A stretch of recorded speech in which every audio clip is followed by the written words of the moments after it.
Oke, kembali lagi dengan Clever Dear. Jadi, pada video kali ini kita akan belajar tentang adaptasi morfologi tumbuhan. Jadi mungkin kalian yang udah nonton di video-video sebelumnya itu ada pembahasan tentang morfologi hewan dan adaptasinya sendiri. Tapi untuk di video ini kita hanya akan membahas tentang adaptasi morfologi tumbuhan. Jadi di sini aku tampilin materi pembelajaran yang akan kita pelajari.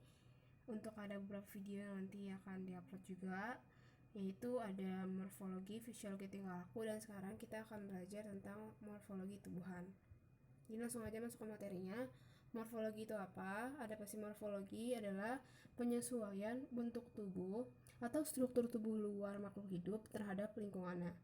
Jadi, untuk morfologi ini sendiri, dia itu lebih ke postur tubuh atau bentuk tubuhnya, bukan ke fungsi bagian tubuh. Untuk di tumbuhan sendiri, adaptasi morfologi pada tumbuhan itu tidak jauh beda seperti ciri khusus yang dimilikinya. Mungkin bagi kalian yang udah nonton videonya Clever Deer di bagian ciri umum dan khusus makhluk hidup, itu kalian akan tahu beberapa ciri khusus yang dimiliki oleh tumbuhan. Jadi kita langsung aja masuk. Yang pertama itu adalah kaktus. Kaktus itu memiliki daun berbentuk duri yang bertujuan untuk melindungi diri dan mengurangi penguapan. Kemudian dia juga memiliki batang yang besar dan berlapis lilin sebagai tempat cadangan air. Akar yang sangat panjang untuk menyerap air, dan ini kaktus itu merupakan tumbuhan xerophyt, yaitu tumbuhan yang hidup di daerah kering. Jadi aku bahas dulu yang pertama, bentuk durinya nih. Mungkin yang kalian pikirkan itu adalah batang berduri. Lebih tepatnya itu adalah daun yang berbentuk duri. Jadi durinya itu adalah daunnya. Jadi mungkin kalau kalian berpikir bahwa kaktus itu tidak punya daun, salah. Daunnya itu adalah durinya itu. Sedangkan batangnya sendiri itu adalah batang yang tebal, batang yang berwarna hijau itu dan berlapis lilin. Tujuan dan di dalam batang yang tebal itu isinya air untuk menjaga dirinya dari dehidrasi karena kekeringan. Kemudian dia juga memiliki akar yang sangat panjang untuk mencapai bagian terdalam dari tanah atau pasir itu untuk menyerap air. Nah ini kaktus itu adalah tumbuhan xerophyt ya, tumbuhan yang hidup di daerah kering. Jadi kalau untuk menamai tumbuhan-tumbuhan yang di daerah kering itu adalah namanya tumbuhan xerophyt. Ini kita lihat gambarnya, dimana ini daun yang sangat-sangat kecil itu yang berbentuk duri itu akan membantunya untuk mengurangi penguapan. Oke. Berikutnya ada teratai. Teratai ini kebalikannya dari kaktus. Kalau kaktus ini hidup di daerah yang kering gersang, tidak ada air. Tapi kalau teratai ini dia justru hidup di daerah yang kelimpahan air atau bisa disebut juga perairan.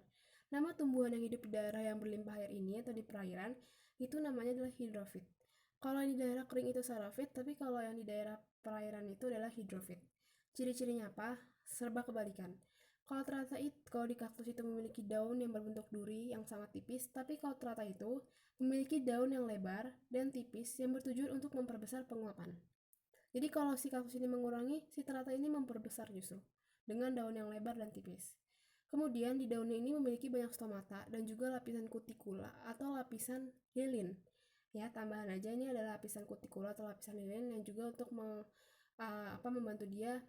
Jadi itu kalau di atasnya itu ada air, airnya itu tidak stabil di atasnya. Jadi airnya akan kembali lagi ke perairan itu.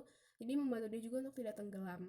Kemudian dia juga memiliki batang berongga yang digunakan untuk mengapung. Nah, ini adalah adaptasi morfologinya si teratai yang membantu dia untuk bertahan di daerah perairan. Nah, batang yang berongga ini untuk mengapung ya, kalau misalnya kita tahu di saat musim penghujan itu kan populasi katak itu meningkat. Kalau kita lihat itu si katak itu suka naik di atas permukaan daunnya si teratai ya. Nah, ini si batang ini juga membantu dia agar mengapung sehingga tidak tenggelam. Nih ya, kita lihat ya. Nih ada air di atas ini. Nah, airnya ini akan tidak stabil di atas itu kalau ada lapisan kutikulanya. Gitu. Jadi nanti pada suatu saat nanti air ini akan kembali lagi ke air-air yang ada di sini. Nah, di bawahnya ini ada batang yang berongga dan akarnya itu kalau nggak salah akar serabut. Tuh. Nah, berikutnya ini ada lumut. Nah, lumut ini mungkin akan kalian pelajari lebih detail dan lebih paham lagi nanti setelah kalian kelas 3 SMP. Jadi tapi aku akan bahas sedikit di mana lumut ini itu memiliki stomata di permukaan daun yang dapat menyesuaikan dengan laju transparansi, yaitu laju penyebaran.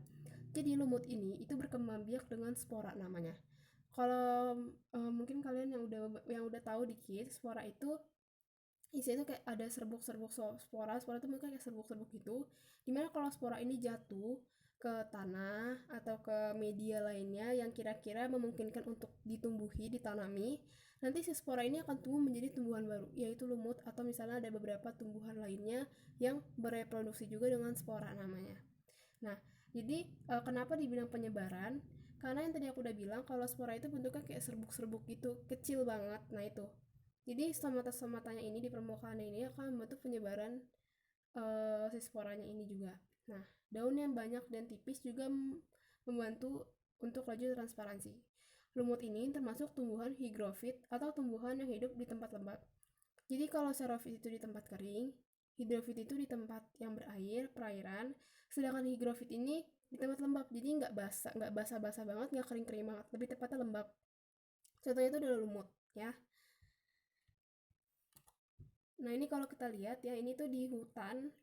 Di hutan itu kan, terutama di hutan hujan tropis, itu kan curah hujannya tinggi sekali. Dan di sana cuacanya juga lumayan panas. Nah ini cuaca seperti itu, jadi kalau ada cuaca yang panas dan juga di sana juga itu curah hujannya tinggi, ini akan membuat daerah sekitar lembab. Jadi sehingga si lumut-lumutnya ini itu bisa tumbuh di situ. Selanjutnya ada bunga. Bunga ini bukan, lebih tepatnya dia itu bagian dari suatu tanaman, bukan tanaman atau individu sendiri, itu bukan, lebih tepatnya dia bagian dari tanaman. Bunga itu memiliki bentuk dan warna yang mencolok. Oke. Tujuannya agar dapat menarik perhatian serangga. Hal ini juga berpengaruh pada jenis hewan yang membantu dalam penyerbukan. Jadi tuh tiap bunga itu memiliki warna yang berbeda-beda, ukuran yang berbeda-beda, dan juga ada ukurannya itu yang kecil, ada yang besar, ada yang seperti apa, itu macam-macam. Nah, bentuk-bentuk dan warnanya ini akan menentukan hewan apa yang akan membantu di dalam penyerbukan. Gitu. Contohnya ini. Ya. Ini bunganya ini, yang bunga yang kecil itu akan dibantu oleh misalnya kupu-kupu, lebah, atau apa.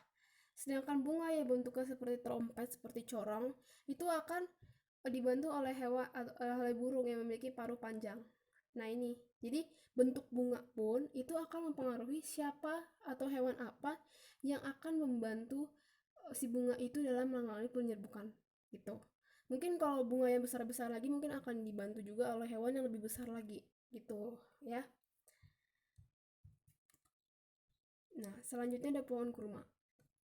Pohon kurma ini di Indonesia aku jarang lihat sih ya, tapi kita belajar juga pohon kurma itu merupakan tumbuhan xerophyt. Jadi pohon kurma ini uh, tumbuhan xerophyt juga, yaitu tumbuhan yang hidup di daerah kering sama kayak kaktus juga. Ciri-cirinya juga atau adaptasi morfologinya juga nggak jauh beda sama si kaktus, dimana seluruh bagian tubuhnya itu dilapisi oleh lapisan kutikula atau lapisan lilin untuk mengurangi pengapan. Nah ini juga sama ya. Jadi dimana lapisan kutikulanya ini lebih ke apa, untuk melindungi biar si airnya ini tidak keluar. Kalau di teratai itu kan kita lihat dia itu ada di permukaannya. Tujuannya apa? Tujuan supaya si air ini tidak merusak lapisan permukaan si teratai sehingga tenggelam. Sedangkan kalau di pohon kurma dan di kaktus, itu lapisan kutikulanya justru untuk melindungi air yang ada di dalam tubuhnya biar nggak keluar.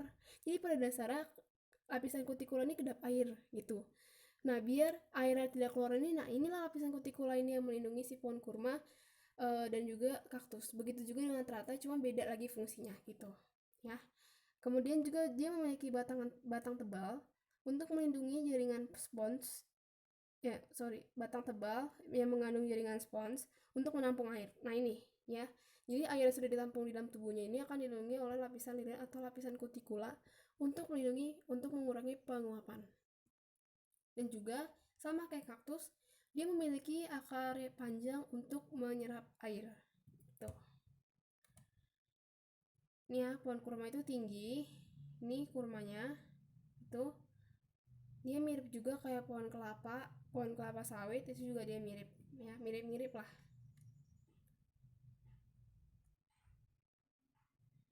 Oke, nah selanjutnya ini ada eceng gondok, mawar, pohon bambu, dan tebu. Dimana untuk eceng gondok sendiri itu sama juga kayak teratai, dia memiliki batang yang berongga untuk mengapung. Mawar itu memiliki batang yang berduri untuk berlindung dari gangguan.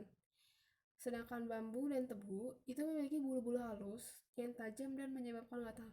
Jadi kalau kalian perhatiin di batang-batang pohon bambu dan tebu itu atau di ruas-ruasnya itu ada kayak bulu-bulu halus yang halus banget yang mungkin kalau kita lihat tuh agak susah. Yang dimana kalau kita pegang, kita sentuh itu tajam dan gatal-gatal gitu. Nah ini pertama ada eceng gondok. Ya, ini batang-batangnya ini berongga. Jadi saat dia di air, itu akan membantunya dia dalam mengapung dan tidak tenggelam. Nah ini berikutnya ada bunga mawar, ya batangnya berduri. Jadi kalau kita mau ngambil bunga mawar pun kita harus hati-hati agar tidak tertusuk durinya.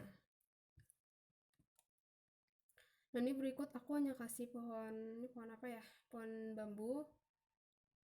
Cuman aku nggak bisa ngezoom ininya karena sangat-sangat tipis sekali, sangat-sangat halus sekali si bulu-bulu halusnya si dari bambu ini.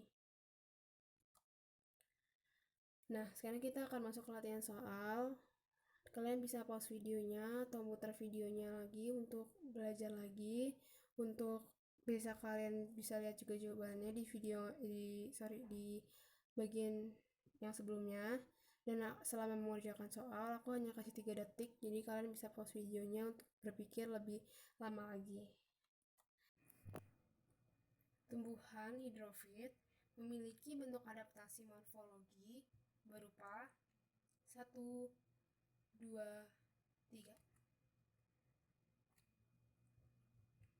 Jawabannya adalah daun lebar dan tipis. Buat kalian yang masih salah menjawabnya, kalian bisa ulang videonya dan lihat pembahasan yang sudah aku bahas sebelumnya. Oke, soal berikutnya. Tumbuhan xerophyt memiliki bentuk adaptasi morfologi berupa 1, 2, 3. Jawabannya adalah daun berbentuk duri dan batang tebal. Soal berikutnya. Tumbuhan higrofit memiliki bentuk adaptasi morfologi berupa 1, 2, 3. Jawabannya adalah daun banyak dan tipis. Oke, jadi buat kalian yang masih salah-salah menjawabnya, kalian bisa ulang videonya, mundurin terus sampai kalian menemukan titik di mana kalian harus nonton lagi bagian itu sampai kalian paham. Oke, jadi terima kasih untuk yang udah nonton. Jangan lupa subscribe channel ini, like, comment, and share. Nyalakan juga notifikasi loncengnya. Jangan lupa juga follow Instagram kami, Cleverdear Official, dan juga email. Kalau kalian punya saran, kritik, masukan, atau lainnya, kalian bisa email kita atau juga DM. Email itu di cleverdearofficial@gmail.com. Dan di deskripsi aku masukin ada website tentang Cleverdear yang dimana isinya itu adalah rangkuman dari semua tentang penyesuaian diri makhluk hidup. Aku jadiin satu, itu kalian bisa baca rangkumannya. Ada juga latihan soal yang bisa kalian sesuaikan dengan kemampuan kalian, ada di deskripsi tuh linknya. Dan juga kalian jangan lupa follow Instagram kita. Oke, terima kasih.